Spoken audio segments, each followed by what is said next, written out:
এই ভাই ভাই আপনি এটা কি তৈরি করেছেন? এটা এই যে দেখা যায় দুইটা বোতল, আবার এখানে দেখা যায় আগুন জ্বলছে।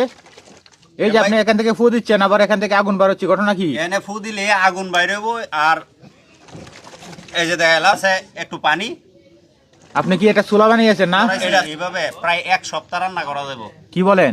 হ্যাঁ, এই দেখেন আরে আপনি তো অনেক বুদ্ধিমান লোক, আপনি এটা কি? এদিক দিয়ে একটু ফু দিলেই হ্যাঁ হ্যাঁ। এখানে আগুন জ্বলবো, আগুনের আচ্ছা স্পিড আচ্ছা, এটা এটার ভিতরে কি আছে? এটা দেখি তো, দেখি তো এটার ভিতরে। না, এটার ভিতরে কোনো কিছু নাই। আপনি দেখলে দেখতে পারেন। এই যে দেখেন, দেখি তো এটার ভিতরে কি আছে। আমি খুলে দেই।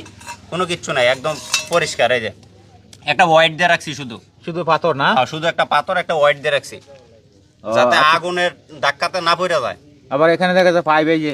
হ্যাঁ, পাইপ দিয়ে রাখছি। পাইপটা দেওয়ার কারণ হচ্ছে আমার এখানে আছে 1/2 লিটার পেট্রোল, হ্যাঁ আর এখানে আছে পানি। আমি এই দিক থেকে যখন হাওয়াটা দেই, হ্যাঁ। তখন বাষ্পের আকারে আয়সা এখানে একটা মানে গ্যাস সৃষ্টি হয়। হওয়ার পরে এই আগুনটা ধরে।